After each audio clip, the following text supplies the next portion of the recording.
इसलिए मैं आपका शुक्रगुजार भी हूँ। यूँ तो प्रतिदिन आप लोगों से मिलना जुलना होता ही रहता है, लेकिन आज खास दिन है। प्रधानमंत्री जी के भी बयान सामने खुल करके आए 5 राज्यों के संदर्भ में महिलाओं का, और दूसरी तरफ भारतीय जनता पार्टी पूरी एनडीए आज आक्रोश मार्च के नाम पर जो दिखावा करने की कोशिश की वह भी आपके सामने है। एनडीए में फूट दिखा हुआ भी दिखाया सामने आपका है। कुलैसी सिंह रूस के चले गए, यह भी आपके सामने है। कोऑर्डिनेशन का अभाव दिखा, जिनका बहनों को बुलाया गया बैठक के नाम पर आक्रोश मार्च में। कोई तेजस्वी जी के नारे लगा रहे थे, कोई कह रहा था कि नीतीश जी को पुनः मुख्यमंत्री बनाने के लिए आए, कोई बड़ा बैठक के लिए आया है। लेकिन ये जरूरत कैसे आ रही? जिस बिल को, जिस महिला आरक्षण बिल को पूरे विपक्ष ने मिलकर करके लोकसभा और राज्यसभा 2023 में पारित कर दिया, पास हो गया, उसकी अधिसूचना जारी 16 तारीख को हुआ। राष्ट्रपति की मंजूरी मिलने के बाद भी वो ठंडे बसते हुए था। तो महिला के प्रति प्रेम कितना है भारतीय जनता पार्टी का, यह दिखाने के बताने की जरूरत नहीं है। राष्ट्रीय जनता दल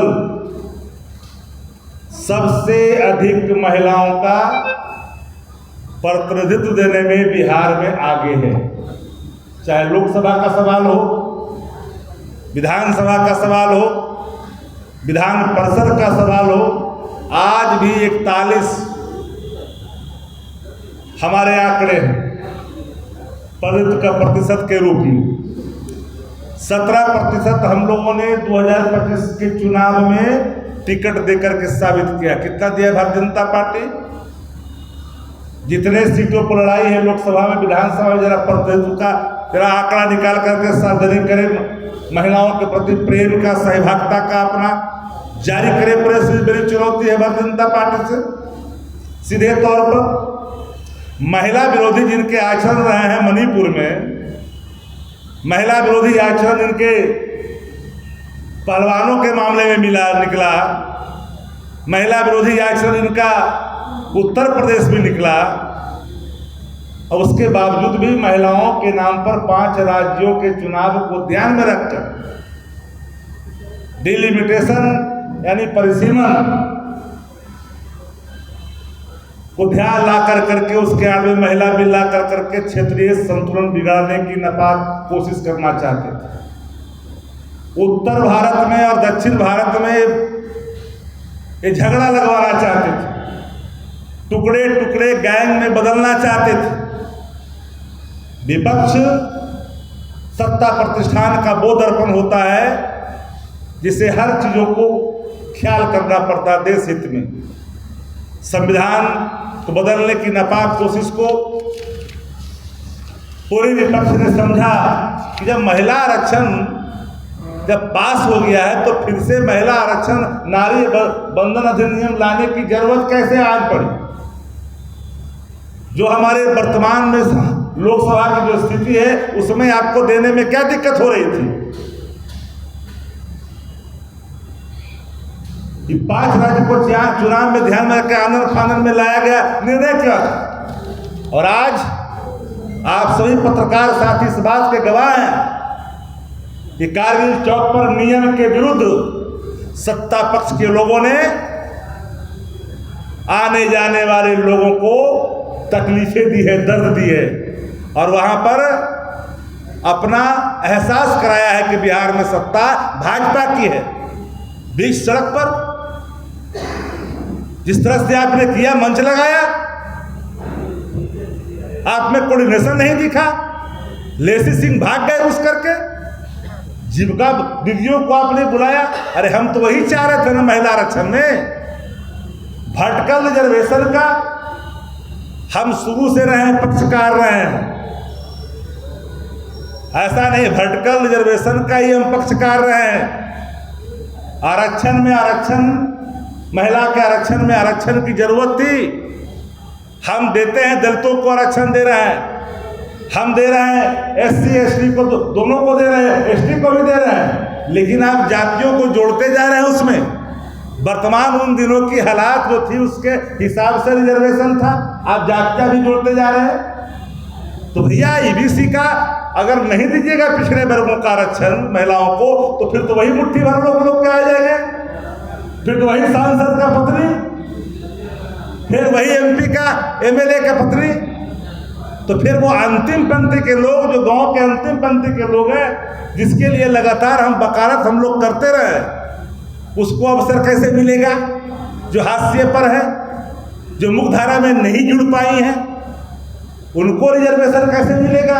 उसका इंतजाम करने के लिए हम लोगों ने वर्टिकल रिजर्वेशन की बात की है शुरू से ही, कि रिजर्वेशन के अंदर रिजर्वेशन होनी चाहिए। क्यों? भारतीय जनता पार्टी का मंशा महिला रिजर्वेशन पर पूरी तौर से जो है एकदम बेनकाब हो गई है। अच्छा, कैसा अभी आपने सुना, हम हेडलाइन मैनेजमेंट की चर्चा नहीं करते। अगर उनके हेडलाइन मैनेजमेंट का पूरा चीज अगर खत्म हो जाए, तो मैं कहता हूं कि भारतीय जनता पार्टी का चेहरा भी नहीं दिखा पाएगी। ये जो भारतीय झगड़ा पार्टी है, अब ये जो बिल आई थी भारतीय झगड़ा पार्टी का परिचय दे रही थी। अब समानुपाती की चर्चा प्रधानमंत्री, पर हमको तो गृह मंत्री जी के बयान पर भी भीतर से लगा कि आप जितने हमारे पत्रकार साथी यहाँ हैं, कोई न कोई तो गांव से आते होंगे।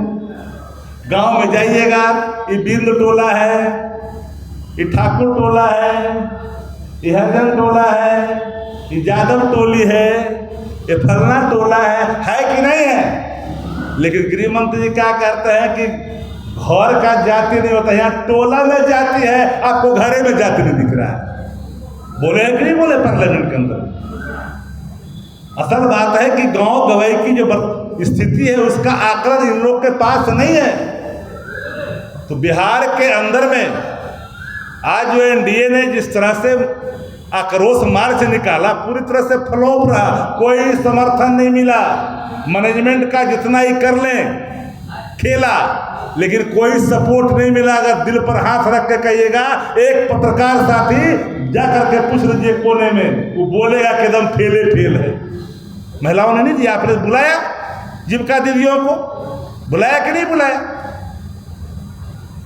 पूरे तौर पर पूरा मुख्यमंत्री से लेकर के सारा मंत्री, सारा दल एक जगह होने के बावजूद भी अगर महिला आप नहीं जुटा पाए, महिलाओं का आप सशक्त एक वहां पर जमकड़ा नहीं लगा पाए, आधा तो समझ ही नहीं पा रहे थे किस लिए बुलाया गया है। बार बार मैं कह रहा हूं बात को, राष्ट्रीय जनता दल महिलाओं के उत्थान के लिए अंतिम 30 वर्षों में अंतिम अगर कोई महिला केंद्रीय मंत्री के रूप में रहे तो कांति देवी रहे, कांति सिंह रहे। तो बताए भारतीय जनता पार्टी जदयू के लोग एकाक सांसद, एकाक मंत्री केंद्र में बनाए हैं अटल जी से लेकर के आज तक? मेरी चुनौती है, बताए तो बनाए हैं क्या एक महिला को? आजादी के बाद इस बिहार के अंदर में जब से बिहार बना, एकीकृत बिहार से लेकर करके विभाजित बिहार तक पहला और अंतिम महिला मुख्यमंत्री भी राजद ने दिया, वो श्रीमती राबड़ी देवी जी के रूप। और महिला सशक्तिकरण की बात करते हो, महिलाओं के प्रति आपके नजरिया जिस रूप में है, मणिपुर में हथरस में लोगों ने देखा है, पहलवानों के साथ हुई बदसलूकी ने देश ने देखा है। इसलिए आप महिला सम्मान की बात, महिला आरक्षण की बात नहीं करें। राष्ट्रीय जनता जानना चाहता है कि आखिरकार कौन सी ऐसी मजबूरी थी कि जिस बिल को सर्वसम्मति से 2023 में पारित कर दिया गया, राष्ट्रपति की मंजूरी मिल गई, ये 16 अप्रैल को अधिसूचना क्यों जारी हुआ? तो बताएं, स्पष्ट करने चाहिए कि इतना विलंब क्यों हुआ। इस बिल के पीछे इनके जो हिडन एजेंडे थे संविधान संशोधन का, 2/3 का, इसीलिए लोग विपक्ष से मांग रहे थे, जो अंदाज में अपनी वक्तव्य दे रहे थे पार्लियामेंट के अंदर में, इस खतरे को विपक्ष ने समझा। विपक्ष की नैतिक जिम्मेदारी देश की एकता और अखंडता को बहाल रखना भी है।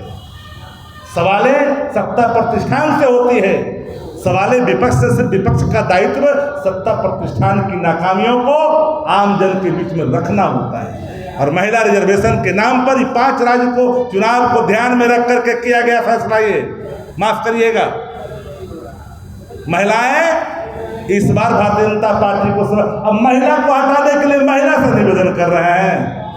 ममता दीदी महिला है कि नहीं है बंगाल में मुख्यमंत्री, और महिला को हटाने के लिए प्रधानमंत्री महिला से अपील कर रहे हैं। महिला पर कितना असर पड़ेगा भैया? जो आपका मुख्यमंत्री नाम नहीं लेना चाहते हैं, आप शब्द बोलता है और उस शब्द को महिला सहन करेगी। असम के मुख्यमंत्री ने क्या कहा? उतनी हल्की उतनी भद्दी टिप्पणी लोकतंत्र में कोई उस उच्च पद पर बैठा व्यक्ति नहीं कर सकता है।